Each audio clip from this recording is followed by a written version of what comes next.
ನಮಸ್ಕಾರ ಸ್ನೇಹಿತರೆ. ಸೊ ಈ ಒಂದು ವಿಡಿಯೋದಲ್ಲಿ ಯಾರು ಗೌರ್ಮೆಂಟ್ ಎಂಪ್ಲಾಯೀಸ್ ಆಗಿದ್ದು ಇನ್ ಕೇಸ್ ಅವ್ರು ಏನಾದರೂ ಗೌರ್ಮೆಂಟ್ ಟೀಚರ್ಸ್ ರಿಕ್ರೂಟ್ಮೆಂಟ್ಗೆ ಅಪ್ಲೈ ಮಾಡಬೇಕು ಅಂತಿದ್ರೆ ಸೊ ಅವರಿಗೆ ಒಂದಷ್ಟು ಇಂಪಾರ್ಟೆಂಟ್ ಇನ್ಸ್ಟ್ರಕ್ಷನ್ಸ್ ಇದೆ. ಸೊ ವಿಡಿಯೋದಲ್ಲಿ ನಾನು ಆ ಒಂದು ವಿಚಾರಗಳನ್ನ ತಿಳಿಸ್ಕೊಡ್ತೀನಿ. ಸೊ ಮೊದಲನೇದಾಗಿ ಇಲ್ಲಿ ನೋಡಿ, ಇದು ಸ್ಕೂಲ್ ಎಜುಕೇಷನ್ ಕಡೆಯವರಿಂದನೇ ರಿಲೀಸ್ ಆಗಿರೋ ಒಂದು ಇನ್ಸ್ಟ್ರಕ್ಷನ್ಸು.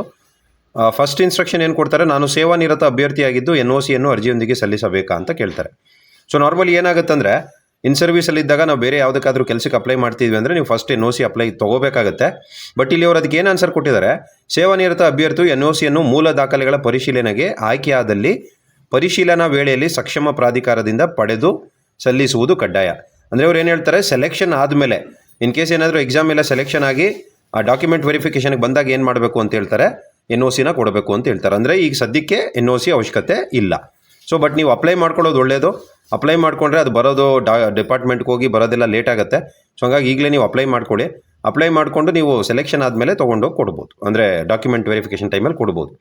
ನೆಕ್ಸ್ಟು ನಾನು ಶಾಲಾ ಶಿಕ್ಷಣ ಇಲಾಖೆಯಲ್ಲಿ GPT ಶಿಕ್ಷಕಿಯಾಗಿ ಶಿಕ್ಷಕನಾಗಿ ಕರ್ತವ್ಯ ನಿರ್ವಹಿಸುತ್ತಿದ್ದು 2026ನೇ ಸಾಲಿನಲ್ಲಿ ಮತ್ತೊಮ್ಮೆ GPT ಹುದ್ದೆಗೆ ಅರ್ಜಿ ಸಲ್ಲಿಸಲು ಅವಕಾಶವಿದೆಯಾ? ಸೊ ಅಂದರೆ ಈಗಾಗಲೇ GPT ಆಗಿ ವರ್ಕ್ ಮಾಡ್ತಿದ್ರೆ ಸೊ ಇವರಿಗೆ ಅವಕಾಶ ಇರುವುದಿಲ್ಲ ಅಂತ ಹೇಳ್ತಾರೆ. ಸೊ ಅಂದರೆ GPT ಆಗಿ ವರ್ಕ್ ಮಾಡ್ತಿದ್ದು ಮತ್ತೆ GPT ಪೋಸ್ಟ್ಗೆ ಅಪ್ಲೈ ಮಾಡೋಕ್ಕಾಗಲ್ಲ ಅಂತ ಕ್ಲಿಯರಾಗಿ ಹೇಳ್ಬಿಟ್ಟಿದ್ದಾರೆ. ಸೊ ನೆಕ್ಸ್ಟು ನಾನು ಶಾಲಾ ಶಿಕ್ಷಣ ಇಲಾಖೆಯಲ್ಲಿ GPT ಶಿಕ್ಷಕನಾಗಿ ಕರ್ತವ್ಯ ನಿರ್ವಹಿಸುತ್ತಿದ್ದು ಸೊ ಈಗ ರಿಕ್ರೂಟ್ಮೆಂಟ್ ಪ್ರೋಸೆಸ್ಸಲ್ಲಿ ಪ್ರೌಢಶಾಲಾ ಸಹಶಿಕ್ಷಕರ ಹುದ್ದೆಗೆ ಅರ್ಜಿ ಸಲ್ಲಿಸಲು ಅವಕಾಶವಿದೆಯಾ ಅಂತ ಕೇಳ್ತಾರೆ. ಸೊ ಖಂಡಿತ ಇದೆ. ಯಾಕಂದರೆ GPTಯಿಂದ ಹೈಸ್ಕೂಲ್ಗೆ ನೀವೇನು ಮಾಡ್ಬೋದು, ಅಪ್ಲಿಕೇಶನ್ನ ಮತ್ತೊಂದು ಸರಿ ಹಾಕ್ಬೋದು, ಅದಕ್ಕೆ ಅವಕಾಶ ಇದೆ ಅಂತ ಹೇಳ್ತಾರೆ. ನೆಕ್ಸ್ಟು ನಾನು ಅನುದಾನಿತ ಶಾಲೆಯಲ್ಲಿ ಕಳೆದ 2 ವರ್ಷದಿಂದ ಕಾರ್ಯನಿರ್ವಹಿಸುತ್ತಿದ್ದೇನೆ. ಸರ್ಕಾರಿ ಪ್ರೌಢಶಾಲಾ ಶಿಕ್ಷಕಿಯ ಹುದ್ದೆಗೆ ಅರ್ಜಿ ಸಲ್ಲಿಸಬಹುದಾ? 100% ಮಾಡ್ಬೋದು. ಸೊ ಅಂದರೆ ಏಡೆಡ್ ಸ್ಕೂಲ್ಸಲ್ಲಿ ಇರೋದ್ರಿಂದ ನೀವೇನು ಮಾಡ್ಬೋದಾಗುತ್ತೆ, ಇದು ಗೌರ್ಮೆಂಟ್ ರಿಕ್ರೂಟ್ಮೆಂಟ್ ಆಗಿರೋದ್ರಿಂದ ಗೌರ್ಮೆಂಟ್ ಸ್ಕೂಲ್ಸ್ಗೆ ನೀವು ಹೊಸದಾಗಿ ಅಪ್ಲಿಕೇಶನ್ ಹಾಕೋಕ್ಕೆ ಅರ್ಹ ಇರ್ತೀರ. ನೆಕ್ಸ್ಟು ನಾನು ಇತರ ಇಲಾಖೆಯಲ್ಲಿ ಸರ್ಕಾರಿ ಸೇವೆ ಸಲ್ಲಿಸುತ್ತಿದ್ದು NOC ಪಡೆದು ಅರ್ಜಿ ಸಲ್ಲಿಸಬಹುದಾ? ಈಗ NOC ಇಲ್ಲದೆ ಅರ್ಜಿ ಸಲ್ಲಿಸಬಹುದು. 1:2 ಮೂಲ ದಾಖಲೆಗಳ ಪರಿಶೀಲನೆಗೆ ಆಯ್ಕೆಯಾದಲ್ಲಿ ದಾಖಲೆಗಳ ಪರಿಶೀಲನಾ ವೇಳೆಯಲ್ಲಿ ನೇಮಕಾತಿ ಪ್ರಾಧಿಕಾರಕ್ಕೆ ಪರಿಶೀಲನೆಗೆ ಹಾಜರುಪಡಿಸಬೇಕಾಗಿರುತ್ತದೆ. ಸೊ ಅಂದರೆ ನೋಡಿ, ಮತ್ತೆ ಫಸ್ಟ್ ಪಾಯಿಂಟ್ ಇಲ್ಲಿ ರಿಪೀಟ್ ಆಯಿತು. ಸೊ ಇಲ್ಲಿ ನೀವು ಡಿಪಾರ್ಟ್ಮೆಂಟ್ ಇನ್ ಕೇಸ್ ಗೌರ್ಮೆಂಟಲ್ಲಿ ಎಲ್ಲಾದರೂ ವರ್ಕ್ ಮಾಡ್ತಿದ್ರೆ ನೀವು ಈಗ ಸದ್ಯಕ್ಕೆ NOC ಅವಶ್ಯಕತೆ ಇಲ್ಲ. ಬಟ್ ನೀವು ಅಪ್ಲೈ ಮಾಡ್ಕೊಳ್ಳೋದು ಒಳ್ಳೆಯದು. ಯಾಕೆಂದರೆ NOC ಬರೋಕ್ಕೆ ತುಂಬ ಟೈಮ್ ಆಗುತ್ತೆ. ಸೊ ನೀವು ಅಪ್ಲೈ ಮಾಡ್ಕೊಂಬಿಡಿ ಈಗಲೇ.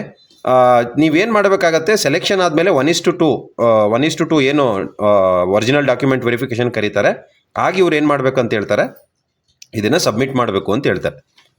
ಸೊ ಹಾಗಾಗಿ ನೀವು ಇನ್ ಕೇಸ್ ಗೌರ್ಮೆಂಟ್ ಎಂಪ್ಲಾಯೀಸ್ ಆಗಿದ್ದರೆ ಈಗ ಸದ್ಯಕ್ಕೆ NOC ಅವಶ್ಯಕತೆ ಇಲ್ಲ, ಒಂದು ಇಂಪಾರ್ಟೆಂಟು.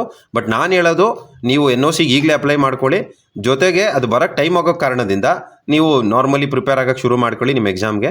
ಸೊ ಸೆಲೆಕ್ಷನ್ ಆದಮೇಲೆ ನೀವು ಡಾಕ್ಯುಮೆಂಟ್ ವೆರಿಫಿಕೇಷನ್ ಟೈಮಲ್ಲಿ NOC ಪ್ರೊಡ್ಯೂಸ್ ಮಾಡಲೇಬೇಕಾಗತ್ತೆ. ಸೊ ಇದು ಒಂದು ಇಂಪಾರ್ಟೆಂಟ್ ಇನ್ಸ್ಟ್ರಕ್ಷನು ಈ ಒಂದು ಸ್ಕೂಲ್ ಎಜುಕೇಷನ್ ಕಡೆಯವರಿಂದ. ಸೊ ಇಷ್ಟು ಈ ವಿಡಿಯೋದಲ್ಲಿ ಕೊಟ್ಟಿರೋ ಇನ್ಫಾರ್ಮೇಷನ್ ಆದರೂ ನಿಮಗೆ ಉಪಯೋಗ ಅನಿಸಿದ್ರೆ ದಯವಿಟ್ಟು ವಿಡಿಯೋನ ಲೈಕ್ ಮಾಡಿ, ಜೊತೆಗೆ ಸಬ್ಸ್ಕ್ರೈಬ್ ಆಗಿ, ಆ್ಯಂಡ್ ಬೇಕಾಗಿರೋರಿಗೆ ಈ ಒಂದು ವಿಚಾರನ ಶೇರ್ ಮಾಡಿ ಅಂತ ಹೇಳ್ತಾ, ಥ್ಯಾಂಕ್ ಯು. ಜೈ ಹಿಂದ್, ಜೈ ಕರ್ನಾಟಕ.